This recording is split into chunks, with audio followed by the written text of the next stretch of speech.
Hi friends, welcome to Rachan's recipe. இன்றைக்கி நம்ம சேனலில் எறா ஃப்ரை தான் பண்ண போகிறோம். ரொம்ப சிம்பிளாக, ஈஸியாக, டேஸ்டியாக இருக்கும். எப்படி செய்யறதுன்னு பார்க்கலாம். நாங்கள் 1/2 கிலோ எறா வாங்கி உரித்து வச்சுருக்கேன். இது கல் உப்பு மஞ்சத்தூள் போட்டு நல்லா க்ளீன் பண்ணி எடுத்துருக்கேன். இது உள்ளே இந்த குடல் மாதிரி இருக்கும்ல, அதெல்லாம் எடுத்துகிட்டு தான் நம்ம சமைக்கணும். இப்போ அதெல்லாம் எடுத்தாச்சு. இதில் அங்கேயே க்ளீன் பண்ணுறவங்கள்ட்டே சொன்னாலும் எடுத்துகிட்டு வந்துடுவாங்க. அந்த மாதிரி எடுத்து க்ளீன் பண்ணிட்டு வந்து கழுவி எடுத்துகிட்டு வந்திருக்கேன். இப்போ இந்த எறாவை நம்ம ஃப்ரை பண்ண போகிறோம். ரொம்ப சிம்பிளாக, ஈஸியாக எப்படி செய்கிறதுன்னு பார்க்கலாம். வந்து 2 பெரிய வெங்காயம் பொடியாக கட் பண்ணி வச்சுருக்கேன். 2 தக்காளி வந்து அரைச்சிக்க போகிறோம். ஒரே ஒரு தக்காளி கட் பண்ணி வச்சுருக்கேன். கருவேப்பிலை, இப்போ கடுகு சோம்பு தான் போட்டு தாளிக்க போகிறேன். இந்த மாதிரி ஒரு 10 பல் பூண்டு வந்து நல்லா இடிக்கல்லில் வச்சு நசுக்கி எடுத்துக்கலாம். இப்போ பாருங்கள், எறா செய்கிறதுக்கு கடாய் வச்சுட்டேன். கடாய் காஞ்சிடுச்சு. அதுக்கு தேவையான அளவு எண்ணெய் சேர்த்துக்கலாம். ஒரு 4 டேபிள் ஸ்பூன் அளவுக்கு எண்ணெய் சேர்த்துக்கலாம். இப்போ எண்ணெய் காஞ்சிடுச்சு. நம்ம கடுகு ஒரு ஸ்பூன் சோம்பு சேர்த்துக்கலாம். சோம்பு இதே பவுடர் பண்ணது இருந்து போட்டோன்னா ரொம்ப செம்ம டேஸ்ட்டாக இருக்கும். இது வெடிச்சிடுச்சு. இப்போ நம்ம கருவேப்பிலையும் வெங்காயத்தையும் சேர்த்துக்கலாம்.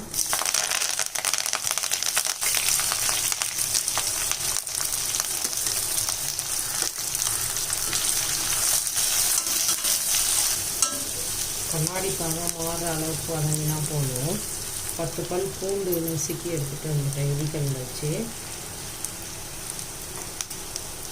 கொஞ்சம் வெங்காயம் வதங்கினாலும் இந்த பூண்டை சேர்த்துக்கலாம். பூண்டு தான் நசுக்கி போட்டு எங்கள் அம்மா செய்வாங்க. ரொம்பவே சூப்பராக இருக்கும்.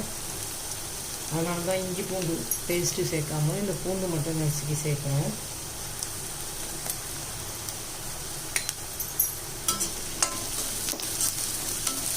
செம்மையாக இருக்கும். வெங்காயம் பூண்டுலாம் நல்லா வதங்கிடுச்சு. இப்போ கட் பண்ணி வச்சுருக்கோம் ஒரு தக்காளியை சேர்த்துக்கலாங்க.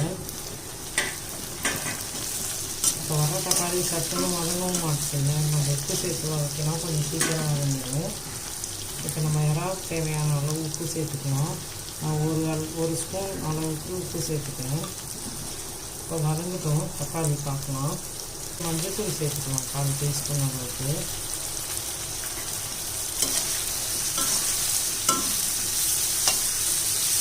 தக்காளி நல்லா வதங்கிடுச்சு. இந்த ஸ்டேஜில் நம்ம காரமும் சேர்த்துக்கலாம். 1/2 டீஸ்பூன் அளவுக்கு காஷ்மீரி சில்லி சேர்த்துக்கிறேன். வீட்டில் அரைச்ச மிளகாய் தூள் இருக்குல்ல, அது வந்து 1/2 கிலோ இந்த எறா நான் 1/2 ஸ்பூன் அளவுக்கு சேர்க்குறேன். நீங்கள் காரத்துக்கு தகுந்த மாதிரி சேர்த்துக்கோங்க.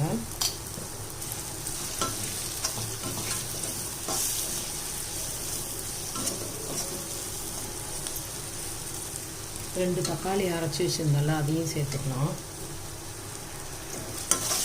இந்த தக்காளி எல்லாம் வதங்கினோடனே நம்ம எறாவை சேர்த்துக்கலாம். இந்த தக்காளியை சேர்த்து நல்லா வதக்கி விடலாம்.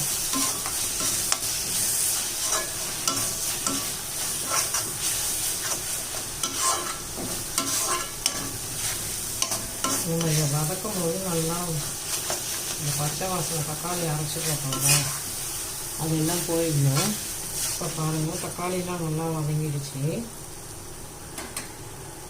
இப்போ தக்காளி நல்லா வதங்கி வந்துடுச்சு. நம்ம அரைச்சி போட்ட தக்காளிலாம் மசாலாவோட.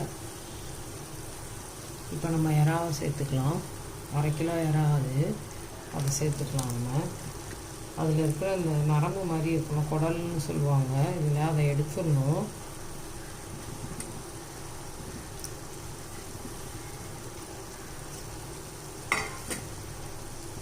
இது எங்கள் அம்மா செய்வாங்க இந்த மாதிரி தான். இது எங்கள் அம்மாவோட டிஷ்ஷுன்னு கூட சொல்லலாம். அவ்வளோ சூப்பராக இருக்கும்.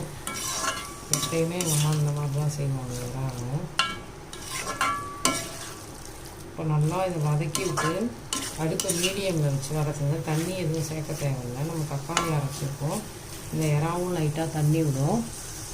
இப்போ இதுக்கு ஒரு மூடி போட்டு வச்சிடலாம். மூடிடலாம்.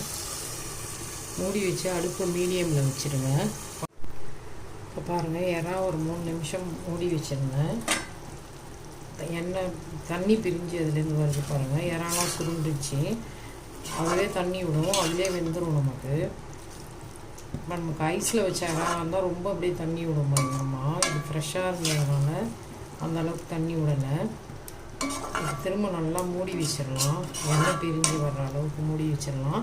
இப்போ நீங்கள் உப்பு காரம் பார்த்துக்கோங்க, பார்த்துட்டு சேர்த்துக்கோங்க. உங்களுக்கு காரம் உப்பு பத்தலைன்னா இப்போ மூடி வச்சிடலாம். இப்போ பாருங்கள், எறா ஒரு 5 நிமிஷம் மூடி வச்சுருங்க.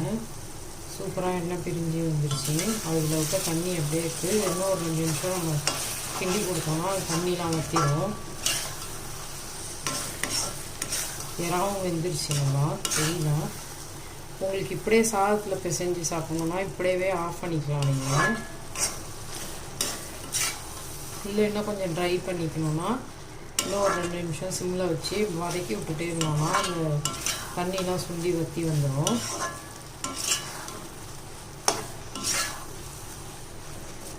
சூப்பராக இருக்கும். ரொம்பவே சிம்பிளாக ஈஸியாக செஞ்சிடலாம். நம்ம சூப்பராக அல்டிமேட்டாக இருக்கும். செஞ்சு பாருங்கள். இந்த மாதிரி எறா சிம்பிளாக எப்படி செய்யறதுன்னு செஞ்சு காட்டியிருக்கேன். இப்போ பாருங்கள், எறாவில் நல்லா எண்ணெய் பிரிஞ்சு வந்துருச்சு. எறாவும் நல்லா வெந்துருச்சு. இப்போ இந்த ஸ்டேஜில் நம்ம கொத்தமல்லி இலை தூவி ஸ்டவ் ஆஃப் பண்ணிடலாம். தெரியுதா? எண்ணெய் பிரிஞ்சு வந்துருக்கு பாருங்கள். இந்த ஸ்டேஜில் ஆஃப் பண்ணிடலாம். நம்ம கொத்தமல்லி இலை தூவிட்டு சூப்பரான சுவையில் எறா ஃப்ரை ரெடி ஆகிடுச்சு. எறா ஃப்ரை ரெடி ஆகிடுச்சு. நீங்களும் இந்த மாதிரி செஞ்சு பாருங்கள். மறக்காமல் லைக் பண்ணுங்கள், சப்ஸ்கிரைப் பண்ணுங்கள், உங்கள் ஃப்ரெண்ட்ஸ் அண்ட் ஃபேமிலிக்கு ஷேர் பண்ணுங்கள். என்னோடய சேனலுக்கு கொஞ்சம் சப்போர்ட் பண்ணுங்கள். தேங்க்யூ.